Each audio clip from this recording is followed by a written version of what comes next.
Hello friends, சின்ன மருமகள் serial இனி வரப்போகிற எபிசோட்ஸ்க்கான ரிவ்யூ தான் பார்க்க போகிறோம். அடுத்தடுத்த சுவாரஸ்யங்களை தெரிஞ்சுக்கிறதுக்கு இந்த வீடியோவை ஸ்கிப் பண்ணாமல் கடைசி வரைக்கும் பாருங்கள். நம்ம ராஜாங்கமும் சேது தமிழ்ச்செல்வி இவங்க 3 பேருமே ஜெனியோட அப்பா கிட்ட பேசுறதுக்காக போகிறாங்க. போன இடத்துல ரொம்பவே அசிங்கப்படுத்தி பேசிடுறாங்க நம்ம ராஜாங்கத்தை. இந்த விஷயத்தில் நீங்கள் தலையிடாதீங்க, இது என்னோட குடும்ப விஷயம், என் பொண்ணுக்கு எது நல்லது எது கெட்டதுன்னு எனக்கு தெரியும், இதை பற்றி நீங்கள் பேசாதீங்க அப்படின்னு நம்ம ராஜாங்கம் இருந்துட்டு ஜெனியோட அப்பா கிட்ட ரொம்பவே அசிங்கப்பட்டுக்கிட்டு இருக்காரு. இன்னொரு பக்கம் பார்த்தீங்கன்னா வீட்டில் நடக்கிற விஷயம் எல்லாமே ரொம்ப தப்பாக இருக்கேன்னு நினச்சி அப்பதான் ரொம்பவே வருத்தப்பட்டுக்கிட்டு இருக்காங்க. மோகனா, இங்கே பாரு மோகனா, வீட்டில் நடக்கிறத பார்த்தா ஏதோ பெரிய காரியம் நடக்க போகிற மாதிரி எனக்கு தெரியுது. கடவுளே, எந்த ஒரு விஷயமா இருந்தாலும் அது பனி போல விலகணும், நீ தான் அதுக்கு துணையாக இருக்கணும் அப்படின்னு நம்ம அப்பதான் ஒரு பக்கம் ரொம்பவே வருத்தப்பட்டுக்கிட்டு இருக்காங்க. மோகனா இருந்துட்டு, இங்கே பாருங்க அத்தை, நானும் அதை நினச்சி தான் வருத்தப்பட்டுக்கிட்டு இருக்கேன். அவர் அங்கே போனார், அங்கே என்ன நடந்துச்சு ஏது நடக்குதுன்னு கூட எனக்கு எதுவுமே புரிய மாட்டேங்குது.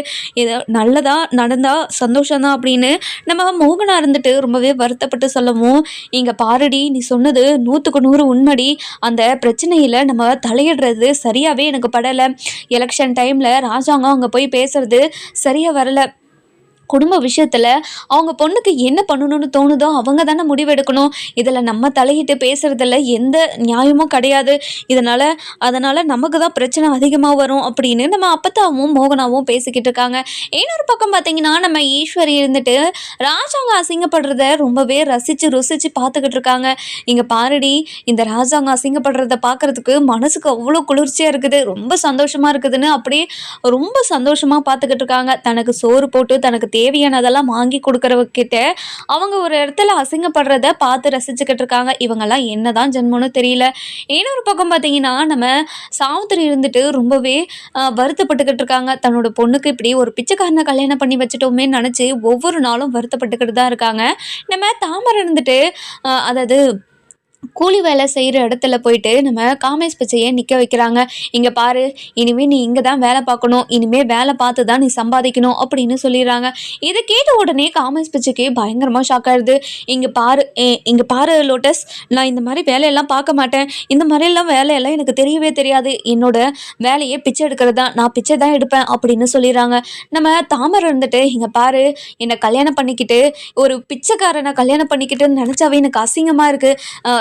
ஒரு வேலை இப்படி கூலி வேலை செஞ்சாவது கொஞ்சம் கௌரவமாக இருக்கும், முதல்ல இந்த வேலையை பாரு சரியா அப்படின்னு சொல்லிட்டு அந்த வேலை செய்கிற இடத்துல விட்டுட்டு வந்துடுறாங்க.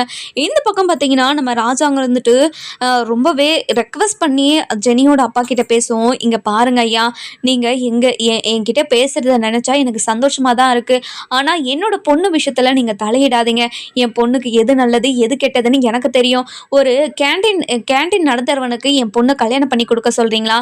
என் பொண்ணை வளர்த்து எவ்வளோ பார்த்து பார்த்து வளர்த்து அவளை டாக்டர் வரைக்கும் படிக்க வச்சு ஒரு கேண்டீன் பையனை கல்யாணம் பண்ணிட்டு போகிறதுக்கா இப்படியெல்லாம் படிக்க வச்சேன்? என் பொண்ணு எவ்வளோ வசதியாக வாழணும்னு நினச்சேன். இங்கே பாருங்கள், இனிமே என் பொண்ணை பற்றி நீங்கள் கவலைப்படாதீங்க, என் பொண்ணுக்கு எது நல்லது எது கட்டதுன்னு எனக்கு தெரியும் அப்படின்னு சொல்லவும், நம்ம தமிழ்ச்செல்வி இருந்துட்டு, ஐயா ஒரு நிமிஷம் நான் சொல்கிறத கேளுங்க ஐயா அப்படின்னு சொல்லவும், இங்கே பாருமா, என் பொண்ணு கூட படித்தவன்றதுக்காக தான் இவ்வளோ மரியாதை கொடுத்து பேசிக்கிட்டு இருக்கேன், முதல்ல இங்கேருந்து கிளம்புறீங்களா அப்படின்னு சொல்லிட்டு ரொம்பவே அசிங்கப்படுத்தி அனுப்பி வச்சிடறாங்க. அதுக்கப்புறம் என்ன, நம்ம ஜெனியோட அப்பா வீட்டுக்கு போன உடனே நம்ம நூர்ஜஹான் கிட்ட, அதாவது நம்ம ஜெனியோட அம்மா கிட்ட, இங்கே பாரு நூறு, இனிமே உன் பொண்ணை இந்த மாதிரி வச்சுருந்தா கண்டிப்பாக அந்த கேண்டீன் பையன் கூட ஓடி போயிடுவா, அதனால் நம்ம சீக்கிரமாக கல்யாணத்தை வச்சுக்கலாம், நான் மாப்பிள்ளை வீட்டுக்கார்கிட்ட பேசுகிறேன் அப்படின்னு சொல்கிறாங்க. சரிங்க, என்னாலும் அவளை கண்காணிப்பாக பார்க்க முடியல, சாப்பாடு செய்கிறதா இல்லை அவளை ஒரு கண்ணு வச்சு பார்த்துக்கிட்டு இருக்கிறதா எனக்கு ஒன்றுமே புரியல, அதனால் அவளுக்கு கொஞ்சம் சீக்கிரமாகவே கல்யாணத்தை ஏற்பாடு பண்ணிடலாங்க அப்படின்னு சொல்லிக்கிட்டு இருக்காங்க. இதெல்லாம் கேட்ட ஜெனிக்கு அப்படியே உசுறு போகிற மாதிரி ஆயிடுது. ஐயோ கடவுளே, என்னால் ஜெனி அதாவது சக்தி இல்லாமலாம் வாழ முடியாது, என்னால் சக்தி இல்லாமல் இனிமே நான் எதுக்காக உயிரோடு இருக்கணும் அப்படின்னு மேலே போயிடுறாங்க. அதுக்கப்புறம் என்ன, நம்ம தமிழ்ச்செல்வி இருந்துட்டு, மாமா என்னால் தான் உங்களுக்கு இவ்வளோ பெரிய அசிங்கம், என்னை மன்னிச்சிருங்க மாமா அப்படின்னு சொல்கிறாங்க. இதை கேட்ட உடனே நம்ம அதாவது ராஜாங்க இருந்துட்டு, "இங்க பாரும்மா, வீட்டுக்கு போய் பேசிக்கலாம் வாம்மா" அப்படின்னு சொல்லி வீட்டுக்கு கூட்டிட்டு போயிடுறாங்க. வீட்டுக்கு போன உடனே நம்ம ராஜாங்க ரொம்பவே கோவமாவும், வருத்தத்துலயும் உக்காந்துக்கிட்டு இருக்கவும், ஈஸ்வரியும் உள்ள வந்துடுறாங்க. வந்த உடனே நம்ம ஈஸ்வரி இருந்துட்டு, "மாமா, என்னாச்சு மாமா போன இடத்துல?" அப்படின்னு சொல்லி கேட்கவும், அப்பதான் நம்ம அதாவது சேது நடந்த விஷயத்தெல்லாம் சொல்றாங்க. சொன்ன உடனே நம்ம அப்பத்தா இருந்துட்டு பயங்கரமா ஷாக் ஆயிடுறாங்க. "இங்க பாரு ராஜாங்கம், நீ போகும்போதே எனக்கு தெரியும். இப்படி ஒரு விஷயத்துல நம்ம தலையிட தேவையில்லன்னு நான் ஏற்கனவே உன்கிட்ட சொல்லலாம்னு நினைச்சேன். நான் நினைச்ச மாதிரி இப்படி ஒரு விஷயம் நடந்திருக்கு. இனிமே அவங்க விஷயத்துல நம்ம தலையிடவே கூடாது. இங்க பாருடி தமிழ்ச்செல்வி, அந்த பொண்ணுக்கு நீ நல்லது நினைச்சது நல்லது நினைச்சது எனக்கு சந்தோஷம் தாண்டி. ஆனா அவங்க அப்பா அம்மா எப்படி பேசுனாங்கன்னு பாத்தியா? அதாவது இந்த விஷயத்துல தலையிட்டா நடக்கிறதே வேறன்னு சொல்லியிருக்காங்க. அதுக்கப்புறம் நம்மளுக்கு ஏதாவது அசிங்கத்தை ஏற்படுத்த மாதிரி எதுவுமே பண்ணக்கூடாது அப்படின்னு சொல்றாங்க. இதை கேட்ட ராஜாங்க இருந்துட்டு, இங்க பாருங்க, இந்த வீட்டில் இருக்கிற எல்லாருக்கும் சொல்லிக்கிறேன், இனிமே இந்த ஒரு பிரச்சனையில யாருமே தலையிடக்கூடாது. எலெக்ஷன் டைம்ல ஏதாவது பிரச்சனை ஆயிட்டா கண்டிப்பா ரொம்ப பிரச்சனையாயிடும். அதனால இந்த விஷயத்துல யாருமே தலையிடக்கூடாது அப்படின்னு சொல்லிடுறாங்க. அதுக்கப்புறம் தமிழ்ச்செல்வி ரொம்பவே வருத்தப்பட்டுக்கிட்டு இருக்காங்க. ஏங்க இங்க பாருங்க, நம்ம எப்படியாவது தமிழ்ச்செல்விக்கு ஜெனிக்கும் சக்தி அண்ணனுக்கும் கல்யாணம் பண்ணி வச்சிடலான்னு நான் ஆசைப்பட்டுக்கிட்டு இருந்தேன். ஆனால் அப்படி ஒரு விஷயம் நடக்கவே நடக்காது போலியே அப்படின்னு சொல்லி பேசிக்கிட்டு இருக்காங்க. அந்த நேரம் பார்த்து நம்ம ஜெனி ஃபோன் பண்ணுறாங்க. ஃபோன் பண்ண உடனே ஜெனி இருந்துட்டு, தமிழ், இங்கே பாரு தமிழ், எனக்கு இன்னும் 2 நாளில் கல்யாணத்தை வச்சுட்டாங்க தமிழ். இனிமே என்னால் உசுரோடு இருக்கவே முடியாது. சக்தி இல்லாத வாழ்க்கை எனக்கு தேவையே கிடையாது. இனிமே நான் இந்த உலகத்தில் வாழ்ந்து என்ன பண்ண போகிறேன்? பிடிக்காத வாழ்க்கையை அமைச்சுக்கிட்டு நான் எப்படி சந்தோஷமாக வாழுவேன்னு என்னோட அப்பா அம்மா நினச்சிக்கிட்டு இருக்காங்கன்னு எனக்கு ஒன்றும் புரியல. இனிமே நான் உயிரோட இருக்கணும்னு விரும்பல. உன்னோட அப்பா அம்மாவை உன்னோட உன்னோட மாமனாரையும் உன்னோட புருஷனையும் ரொம்ப அசிங்கப்படுத்தி தான் என் அப்பா அனுப்புனாங்கன்னு எனக்கு இப்பதான் தெரிஞ்சிச்சு. என்னை மன்னிச்சிரு தமிழ, உனக்கு இவ்வளோ பெரிய கஷ்டத்தை கொடுத்ததுக்கு. இனிமே என்னால் உங்களுக்கு யாருக்குமே கஷ்டம் வராது அப்படின்னு சொல்லி ஃபோனை வைக்க ட்ரை பண்ணுறாங்க. ஜெனி ஒரு நிமிஷம் இரு ஜெனி, எதுக்காக இப்படியெல்லாம் பேசிக்கிட்டு இருக்க? முதல்ல எதுக்காக இப்படி பேசுறேன்னு சொல்லு அப்படின்னு சொல்லி கேட்கவும், இங்க பாரு தமிழ், உங்கள் மாமனார் வந்து என்னோட அப்பா கிட்ட பேசினதுலேருந்து இந்த பிரச்சனையை இப்படியே விட்டால் சரி வராதுன்னு என்னோட அப்பா 2 நாளில் கல்யாணத்தை வச்சுக்கலாம் அப்படின்னு முடிவு பண்ணிட்டாரு. இன்னும் 2 நாளில் எனக்கு கல்யாணம். எனக்கு சக்தியை விட்டுட்டு வேற யாரையும் கல்யாணம் பண்ணிக்க முடியாது. என்னால் வேற யாரையுமே கல்யாணம் பண்ணிக்க முடியாது. அதனால் நான் இனிமே எந்த ஒரு முடிவும் எடுக்க போகிறதில்ல. இனிமே நான் இந்த உலகத்தில் இருந்தால் தானே எனக்கு கல்யாணம் பண்ணி வைப்பாங்க. நான் இந்த உலகத்தை விட்டே போகிறேன் அப்படின்னு சொல்லவும், இங்கே பாரு ஜெனி, நீ தயவு செஞ்சு இப்படி ஒரு முடிவை எடுக்கவே எடுக்காத. நான் ஏதாச்சும் பண்ணுறேன், நீ இந்த மாதிரி ஒரு முடிவை மட்டும் எடுத்துடாத ஜெனி. நான் கொஞ்ச நேரம் வெயிட் பண்ணு, நான் ஃபோன் பண்ணுறேன் அப்படின்னு சொல்லிட்டு ஃபோனை வச்சுறாங்க. அதுக்கப்புறம் நம்ம சேதுக்கிட்ட, இங்கே பாருங்க ஜெனி இந்த உலகத்துலேயே இருக்க மாட்டேன்னு என்னென்னமோ பேசிக்கிட்டு இருக்காங்க, எனக்கு ரொம்ப பயமாக இருக்குங்க அப்படின்னு சொல்லவும், இது கேட்டுக்கிட்டு இருந்த நம்ம சேது வந்துட்டு, இங்கே பாரு தமிழ், அப்பா பேச்ச மீறி எதுவுமே நம்ம செய்யக்கூடாது. இனிமே அந்த பொண்ணோட லைஃப்ல நம்ம தலையிடவே கூடாது, சரியா அப்படின்னு சொல்லிடுறாங்க. இதை கேட்ட உடனே நம்ம தமிழ் இருந்துட்டு, இங்க பாரு தமிழ், அப்பா பேச்ச மீறி நம்ம எதுவுமே பண்ணக்கூடாது. உனக்காக தான் அப்பா உங்க அப்பா கிட்ட வரைக்கும் பேசினாரு. ஆனா உங்க அப்பா என்னென்னலாம் பேசினாங்க, எப்படியெல்லாம் அசிங்கப்படுத்தினாலும் உனக்கு தெரியும்ல. தெரிஞ்சிருந்தோம் எதுக்காக இப்படியெல்லாம் பேசுற நீ? இங்க பாரு தமிழ், இனிமே அவங்கள பத்தி நீ யோசிக்கவே தேவையில்ல. இனிமே யோசிக்காம உன்னோட வேலையை மட்டும் நீ பாரு அப்படின்னு சொல்லி போயிடுறாங்க. அதுக்கப்புறம் தமிழ்ச்செல்வி இருந்துட்டு ரொம்பவே வருத்தப்பட்டுக்கிட்டு இருக்காங்க. இன்னொரு பக்கம் பார்த்தீங்கன்னா, நம்ம தமிழ்ச்செல்வியை எப்படியாவது இந்த பிரச்சனையில மாட்டி விடணும் அப்படின்னு ஈஸ்வரி நினச்சிக்கிட்டு இருக்காங்க. இந்த பிரச்சனையில மாட்டி விட்டுட்டா ஈஸ்வரி எப்படியாவது நம்ம மாட்டி விட்டுடலாம் அப்படின்னு சொல்லிட்டு யோசிச்சுக்கிட்டு இருக்கவும், அதுக்கப்புறம் நான் ஈஸ்வரி இருந்துட்டு ரொம்பவே கோபமாகவும் ரொம்பவே ஆத்திரமாகவும் யோசிச்சுக்கிட்டு இருக்காங்க. அதுக்கப்புறம் என்ன, நம்ம சித்ரா இருந்துட்டு, என்னம்மா யோசிச்சுக்கிட்டே இருக்க? இங்கே பாருடி, இந்த பிரச்சனையில் மட்டும் நம்ம தமிழ்ச்செல்வியை இன்வால்வ் ஆக வச்சுட்டோன்னு வச்சுக்கோயேன், அதுக்கப்புறம் தமிழ்ச்செல்வியை இந்த வீட்டை விட்டு போகிறது அந்த கடவுளால் கூட தடுக்கவே முடியாது. எப்படி தெரியுமா?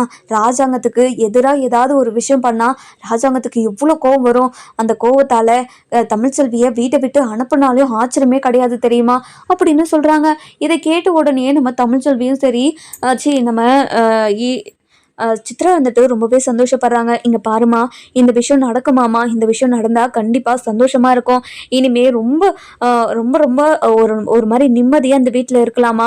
அவளை ஃபஸ்ட்டு இந்த வீட்டை விட்டு துரத்தணும். அதுக்கு முதல்ல நம்ம ஏதாவது ஏற்பாடு பண்ணணுமா அப்படின்னு சொல்லி பேசிக்கிட்டு இருக்காங்க. இந்த பக்கம் பார்த்தீங்கன்னா ஜெனியை பற்றி ரொம்பவே வருத்தப்பட்டு பேசிக்கிட்டு இருக்காங்க, யோசிச்சுக்கிட்டு இருக்காங்கன்னு நம்ம தமிழ்ச்செல்வி. அதுக்கப்புறம் நம்ம சக்தியும் நம்ம தமிழுக்கு கால் பண்ணுறாங்க. தமிழ், ஜெனி ஏதாவது ஃபோன் பண்ணால தமிழ் அப்படின்னு சொல்லவும், இதை கேட்ட உடனே நம்ம ஜெனி, அதாவது தமிழ் இருந்துட்டு, ஆனால் எனக்கு இப்போ தான் ஃபோன் பண்ணா ஜெனி, அவள் இந்த உலகத்திலே இல்லை, நான் இனிமே இந்த உலகத்தை விட்டு போகிறேன் அப்படி இப்படின்னு என்னென்னமோ பேசிக்கிட்டே இருக்கா, எனக்கு ரொம்ப பயமாக இருக்குன்னு அப்படின்னு சொல்லவும், என்ன தமிழ் இப்போ சொல்கிற, ஜெனி அப்படியெல்லாம் பேசினாலா, இங்கே பாரு தமிழ், எனக்கு எப்படியாவது ஜெனியை மட்டும் பார்க்க வச்சுட்டா போதும், ஜெனியை நான் கூட்டிகிட்டு வந்துடுறேன் அப்படின்னு சொல்கிறாங்க. அண்ணன், இது பெரிய பிரச்சனையாகும்ண்ணே, வேண்டாண்ணே அப்படின்னு சொல்கிறாங்க. இதெல்லாம் கேட்ட உடனே நம்ம தமிழ்கிட்ட எவ்வளவோ கெஞ்சி ஒரு ஐடியாவை பண்ணுறாங்க. முதல்ல நம்ம ஜெனியோட வீட்டுக்கு போகணும் அப்படின்னு சொல்லிட்டு நம்ம தமிழ்ச்செல்வி அவங்க பாட்டுக்கு கிளம்புறாங்க. அதுக்கப்புறம் என்ன, நம்ம ஈஸ்வரி இருந்துட்டு தமிழ்ச்செல்வி பின்னாடியே கிளம்புறாங்க. அதுக்கப்புறம் என்ன, நம்ம தமிழ் இருந்துட்டு ஜெனியோட வீட்டுக்கு போகிறாங்க. வீட்டுக்குள்ளே போகிறத நம்ம ஈஸ்வரி வீடியோ எடுத்து வச்சுக்கிறாங்க. அதுக்கப்புறம் வீட்டுக்குள்ளே போன உடனே நம்ம ஜெனியோட வீட்டுக்கு போய் காலிங் பில் அடிக்கிறாங்க. அதுக்கப்புறம் என்ன, ஜெனியோட அம்மா வந்து கதவை திறக்கவும், என்னம்மா எதுக்காக வீட்டுக்கு வந்திருக்கா, இங்கே பாருங்க ஆண்டி, மேமு அவளோட புக்ஸ் எல்லாம் கொடுத்துட்டு போக சொன்னாங்க, அதனால தான் அவளோட புக்ஸ் எல்லாத்தையும் கொண்டு வந்திருக்கேன், அவகிட்ட கொடுத்துட்டு நான் கிளம்பிடுறேன் அப்படின்னு சொல்கிறாங்க. அதுக்கப்புறம் என்ன, நம்ம தமிழ்ச்செல்வி ரூமுக்கு போகிறாங்க. அதாவது தமிழ்ச்செல்வி இருந்துட்டு ஜெனியோட ரூமுக்கு போகிறாங்க. போன உடனே நம்ம ஜெனி இருந்துட்டு படுத்து தூங்கிட்டு இருக்க மாதிரி ஆக்ஷன் பண்ணிக்கிட்டு இருக்காங்க. அதுக்கப்புறம் என்ன, நம்ம அதாவது ஜெனியோட அம்மா இருந்துட்டு, இங்கே தாம்மா இருக்கா பாருமா அப்படின்னு சொல்லிட்டு அவங்க பாட்டுக்கு சமையல் வேலையை ஆரம்பிச்சிடுறாங்க. இன்னொரு பக்கம் பார்த்தீங்கன்னா நம்ம ஜெனி இருந்துட்டு அழுதுகிட்டே படுத்துக்கிறத பார்த்த நம்ம தமிழ் இருந்துட்டு ஜெனி அப்படின்னு சொல்லி கூப்பிட்றாங்க.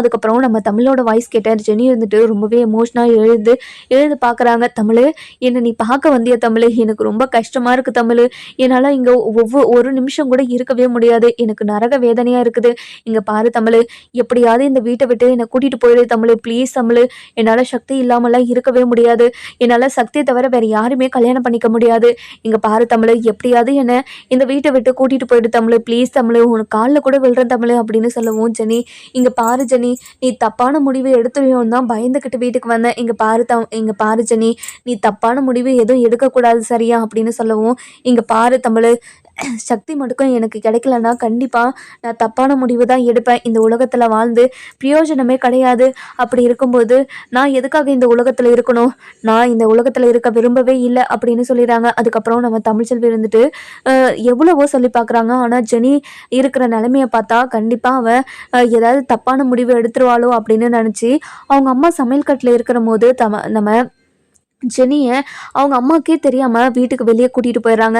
போயிட்டு நம்ம தமிழ்ச்செல்வியை உஷாராக கூட்டிகிட்டு போயிட்டு நம்ம சக்தி கிட்ட போய் நிற்க வைக்கிறாங்க. இங்கே பாருங்கண்ணே, ஜெனியை நீங்கள் கூட்டிகிட்டு போயிடுங்க, இனிமேல் ஜெனியையும் நீங்கள் பத்திரமா பார்த்துக்கணும், அது மட்டும் இல்லாமல் ஜெனி படிப்பை நீங்கள் தொடர வைக்கணும், இனிமேல் ஜெனி படித்து பெரிய ஆளாக வரணும், இப்போ ஜெனி வளர தான் அவங்க அப்பா அம்மா ஜெனியை ஏற்றுப்பாங்க, இங்கே பாருங்கள் இனிமே அவங்க கண்ணிலேயே நீங்கள் பற்றாதீங்க அப்படின்னு சொல்லிட்டு நம்ம தமிழ்ச்செல்வி சொல்கிறாங்க. இதெல்லாம் பார்த்துக்கிட்டு இருந்த ஈஸ்வரி இருந்துட்டு ரொம்பவே சந்தோஷமா இதை வீடியோ எடுத்துக்கிட்டு இருக்காங்க. அதுக்கப்புறம் என்ன, இந்த வீடியோவை எடுத்துட்டு போயிட்டு அதாவது மீடியா ப்ரெஸ்லையும் கொடுத்துட்டு இதை பிரேக்கிங் நியூஸில் வரணும்னு சொல்லிட்டு வீட்டுக்கும் போகிறாங்க. வீட்டுக்கு போன உடனே நம்ம அதாவது ஈஸ்வரி இருந்துட்டு ராஜாங்கத்துக்கிட்ட ரொம்பவே பதவி போயிட்டு, மாமா இங்கே பாருங்க மாமா, அந்த தமிழ்ச்செல்வி நம்ம குடும்பத்துக்கு எவ்வளோ பெரிய அசிங்கத்தை ஏற்படுத்தியிருக்கான்னு பாருங்க மாமா அப்படின்னு சொல்லிட்டு அந்த வீடியோவை எடுத்துகிட்டு போய் காட்டுறாங்க. இங்கே பாருங்க மாமா, அந்த தமிழ்ச்செல்வி உங்களை அசிங்கப்படுத்துறதுக்காகவே இப்படி ஒரு வேலையை பண்ணி வச்சிருக்கா பாருங்க அப்படின்னு சொல்லிட்டு காட்டுறாங்க. இதை பார்த்த உடனே ராஜாங்கத்துக்கு பயங்கரமா ஷாக் ஆயிடுது. தமிழ்ச்செல்வி ஜெனியையும் சக்தியையும் கூட்டிட்டு போயிட்டு அதாவது கல்யாணம் பண்ணி வச்சிடறாங்க. இதை பார்த்தா நம்ம ராஜாங்கத்துக்கு பயங்கரமாக ஷாக் ஆகிடுது. அப்புறம் நியூஸில் இதெல்லாம் வர்றதை பார்த்துட்டு ஒரு மாதிரி பயங்கரமாக ஷாக் ஆகிடுறாங்க. அதுக்கப்புறம் என்ன, நம்ம அதாவது ஜெனியோட அப்பா அம்மாவுக்கும் இந்த விஷயம் தெரிய வந்துடுது. தெரிஞ்ச உடனே ரொம்பவே ஷாக் ஆகி அதுக்கப்புறம் என்ன, நம்ம ராஜாங்கம் இருந்துட்டு ரொம்பவே பதறி போயிருக்காங்க. இனிமேல் என்ன நடக்கும் ஏது நடக்கும்னு தெரியலையே, அவன் இனிமேல் சந்தி சிரிக்க வச்சிருவேன், என்னென்னமோ பேசினானே, இப்போது என்ன நடக்கும்னு நினச்சாவே எனக்கு ரொம்ப பயமாக இருக்கே அப்படி இப்படின்னு என்னென்னமோ நினச்சி ரொம்ப பயந்துக்கிட்டு இருக்காங்க. அதுக்கப்புறம் என்ன, நம்ம தமிழ்ச்செல்வி இருந்துட்டு ரொம்பவே பயந்துக்கிட்டே வீட்டுக்கு வராங்க. வீட்டுக்கு வந்த உடனே நம்ம ராஜாங்கம் இருந்துட்டு தமிழ்ச்செல்வியை பார்த்து, இங்க பாரும்மா தமிழ்ச்செல்வி, உன்கிட்ட என்ன சொன்னேன் நானு? இந்த வீட்டில் இருக்கிற யாருமே அந்த பிரச்சனையில தலையிடக்கூடாதுன்னு சொன்னனா இல்லையா? அப்படி சொல்லியும் நீ போய் அந்த விஷயத்துல தலையிட்டுட்டு வந்திருக்க. உனக்கு என்ன தைரியம் அப்படின்னு சொல்லவும், இங்க பாருங்க மாமா, நான் சொல்றத கேளுங்க மாமா அப்படின்னு சொல்லவும், அந்த நேரம் பார்த்து ஃபோன் வருது நம்ம ராஜாங்கத்துக்கு. நம்ம ராஜாங்கமும் ஃபோனை எடுத்து, ஹலோ சொல்லுங்க அப்படின்னு சொல்றாங்க. இதெல்லாம் கேட்டுக்கிட்டு இருந்தேன். நம்ம ராஜாங்க இருந்துட்டு, இங்க பாருங்க, நீங்கெல்லாம் ஒரு பெரிய மனுஷனா, இப்படி ஒரு வேலையை உன் மருமகளை வச்சு செய்ய வச்சிருக்கே, உனக்கு கேவலமா இல்ல? ஏற்கனவே உன்கிட்ட சொன்னனா இல்லையா இந்த விஷயத்துல தலையிடாதுன்னு? இப்படி என் பொண்ணோட வாழ்க்கையை கெடுத்து வச்சுட்டியே, என் பொண்ணு அந்த கேண்டீன்காரனை கூட ஓட வச்சுட்டியே அப்படின்னு சொல்லிட்டு கண்டபடி நம்ம ராஜாங்கத்தை அசிங்கப்படுத்திக்கிட்டு இருக்காங்க.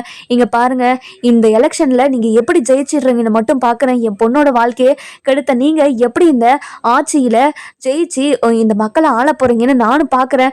இந்த இந்த எலெக்ஷன்ல உங்களை தோக்க வைக்கிறதுக்கு காரணமாவே இது அமையும் கண்டிப்பா அப்படின்னு சொல்லிட்டு போனை வச்சுறாங்க. இதெல்லாம் கேட்ட ராஜாங்கத்துக்கு ரொம்பவே கோவம் வந்து, இங்க பாரு, உன்னை யாராச்சும் அந்த பிரச்சனையில தலையிட சொன்னாங்களா? இப்போ எனக்கு எலெக்ஷன்ல சீட்டே கிடைக்காதுன்னு சொல்லிட்டாங்க, போதுமா இப்ப சந்தோஷமா அப்படின்னு சொல்லுவோம். இங்க பாருங்க மாமா, நான் இது எதுவுமே வேணும்னு எல்லாம் பண்ணல மாமா. இது ஜெனி உயிரோடு இருக்க மாட்டேன், நான் செத்துருவேன் அப்படின்னு சொல்லி எனக்கு ஃபோன் பண்ணி அழுதுகிட்டே இருந்தான். அதனால தான் அவள் ஏதாவது ஒரு தப்பான முடிவு எடுத்துட்டானா என்ன பண்ணுறதுன்னு தெரியாம தான் அவளை பார்க்க போன இடத்துல இனிமேல் ஒரு நிமிஷம் கூட நான் அங்கே இருக்க மாட்டேன்னு அவள் சொல்லி தான் என் கூடவே அவளும் வந்துட்டா. எனக்கும் என்ன பண்ணுறதுன்னு தெரியாமல் நானும் கூட்டிகிட்டு வந்துட்டேன்.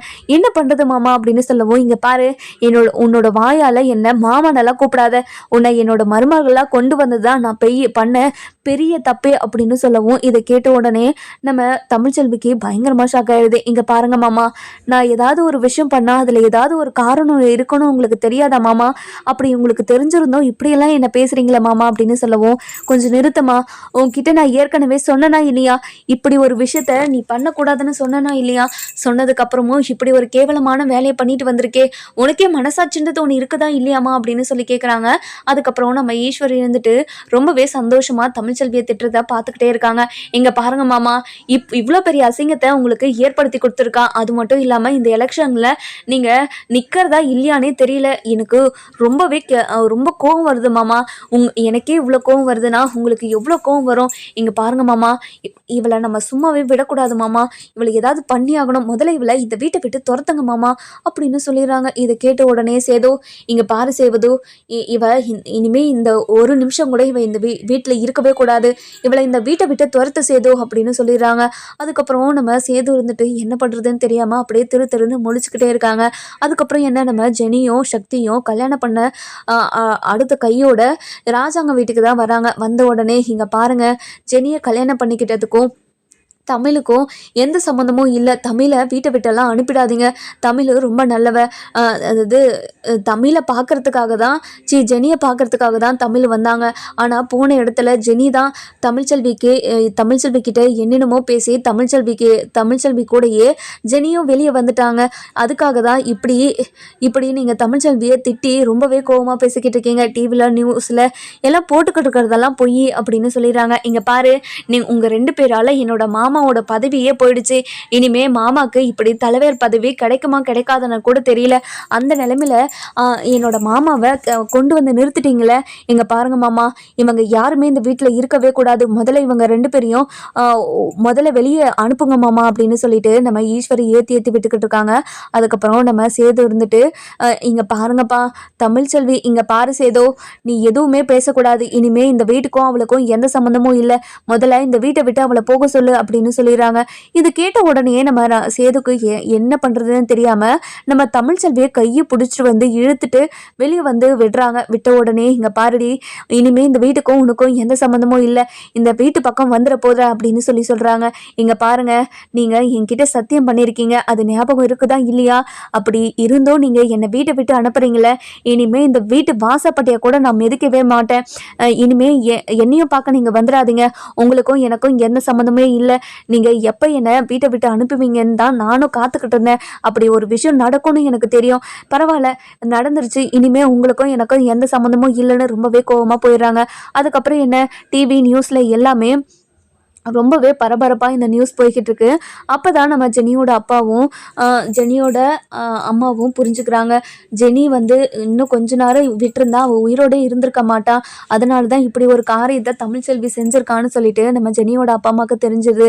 தெரிஞ்ச உடனே தன்னோட பொண்ணோட உயிரை காப்பாற்றுறதுக்காக தான் அந்த பொண்ணு இப்படியெல்லாம் பண்ணியிருக்கு. அந்த பொண்ணை போய் இப்படி அசிங்கப்படுத்திட்டோமேன்னு நினச்சி ரொம்ப வருத்தப்பட்டுக்கிட்டு இருக்காங்க. அதுக்கப்புறம் என்ன, நம்ம ராஜாங்க இருந்துட்டு ரொம்பவே வருத்தத்தோடு அப்படியே தலையில் கையை வச்சு உட்காந்துக்கிட்டு இருக்காங்க. அதுக்கப்புறம் நம்ம அப்போ தான் இருந்துட்டு, இங்கே பாரியா ராஜாங்கம், நீ வருத்தப்படாதியா அப்படின்னு சொல்லிட்டு பேசிக்கிட்டு இருக்காங்க. அந்த நேரம் பார்த்து கட்சியிலேருந்து ஒருத்தர் மாற்றி ஒருத்தர் கால் பண்ணி, எதுக்காக இப்படி ஒரு விஷயத்த பண்ணீங்க, இப்படி ஒரு விஷயம் பண்ணதுனால நீங்கள் எலெக்ஷனில் ஜெயிப்பீங்களா மாட்டிங்களானே தெரியல, இப்படி ஒரு காரியத்தை உங்கள் மருமக பண்ணி வச்சுட்டாலே அப்படி இப்படின்னு ஒவ்வொருத்தராக பேசிக்கிட்டே இருக்காங்க. இதெல்லாம் கேட்டுட்டு நம்ம ராஜாங்கம் ஃபோனவே உடைச்சிடுறாங்க. அப்பா என்னாச்சுப்பா, இங்கே பாரு, கண்டவன் போனவெல்லாம் ஃபோன் பண்ணி உனக்கு இந்த பதவி கிடைக்காது, இனிமேல் நீ ஜெயிக்க மாட்டே அப்படி இப்படின்னு கண்டபடி பேசிக்கிட்டே இருக்காங்க. என்னால் இந்த வார்த்தையெல்லாம் கேட்கவே முடியல. உங்ககிட்ட 1000 முறை படித்து சொன்னேன் இந்த விஷயத்தில் யாரும் தலையிடாதீங்கன்னு.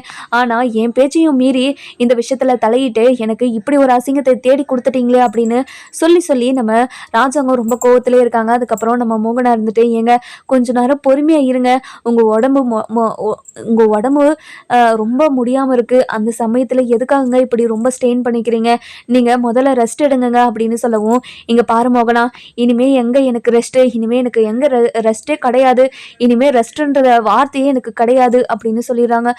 இதெல்லாம் கேட்டுக்கிட்டு இருந்தேன் நம்ம அப்போ தான் இருந்துட்டு, இங்கே பாரியா ராஜாங்கம், நடந்து போச்சியா, இனிமேல் நடந்து முடிஞ்சு போன விஷயத்த பேசி எந்த பிரயோஜனமும் கிடையாது, நம்ம இதை பற்றி பேச வேணாமே, நம்ம போகலாம் வாயா அப்படின்னு சொல்லி கூப்பிட்றாங்க. எங்காத்தா, எங்கே போக சொல்கிற, இனிமே எங்கேயும் போக தேவையில்ல, இனிமேல் வீட்டிலேயே உங்களை மாதிரி நான் பாத்திரம் கழுவ வேண்டியதா, அந்த தமிழ்ச்செல்வி சொன்னான்னு சமையல் கட்டில் போன பார்த்தியா, அதுதான் நான் பண்ண பெரிய தப்பே, இந்த மாதிரியெல்லாம் நான் பண்ணியிருக்கவே கூடாது, இது எல்லாத்துக்கும் சேர்த்து வச்சு தான் எனக்கு இவ்வளோ பெரிய ஆப்பா அந்த கடவுள் கொடுத்துருக்கான், கடவுளே எப்படியாவது இந்த விஷயத்துல இருந்து என்னை தப்பிக்க வை கடவுளே அப்படின்னு சொல்லிட்டு நம்ம ராஜாங்க இருந்துட்டு பேசிக்கிட்டு இருக்காங்க. அடுத்த பிரேக்கிங் நியூஸே, தமிழ்ச்செல்விக்கு இதுக்கும் எந்த சம்மந்தமும் இல்லைன்னு நம்ம ஜெனியோட அப்பாவும் அம்மாவும் பேட்டி கொடுக்கறத பார்க்குறாங்க.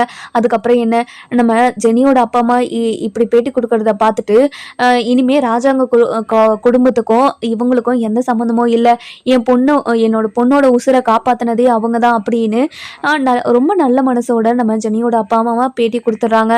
அதுக்கப்புறம் என்ன, நம்ம ஜெனிக்கிட்ட போயிட்டு, இங்கே பாருடி, உன்னோட வாழ்க்கை நல்லா இருக்கணுன்றதுக்காக தானே உனக்கு ஒரு நல்ல வாழ்க்கையை அமைச்சு கொடுக்கலான்னு நினைச்சேன், ஆனா இப்படி கேன்டீன் வச்சிருக்க வேணா நீ கல்யாணம் பண்ணிக்கணும்னு ஆசைப்பட்டேடி, இப்படி நீ உசுர விட்டுருந்தா நாங்கெல்லாம் எங்கடி போயிருப்போம், ஒரே ஒரு பொண்ணுடி, நீ ஒரே ஒரு பொண்ணை பெற்று வச்சுக்கிட்டு நாங்கள் படுற பாடு இருக்கே, இங்கே பாருடி, நீ சந்தோஷமா இருக்கணுன்றதுக்காக தானே இது எல்லாத்தையுமே நாங்கள் பண்ணோம், ஏன்டி எங்களை புரிஞ்சுக்கவே மாட்ற, இங்கே பாருமா, நீதாம்மா என்னை புரிஞ்சுக்காம இப்படி ஒரு கல்யாணத்துக்கு எனக்கு ஏற்பாடு பண்ணியிருக்க, என்னை என்னன்னு தான் நினச்சிக்கிட்டு இருக்கம்மா, என்னை பார்த்தா உனக்கு எப்படி தான் தெரியுது, என்னை பார்த்தா உனக்கு பாவமாக தெரியலையாம்மா அப்படின்னு சொல்லி கேட்கும்.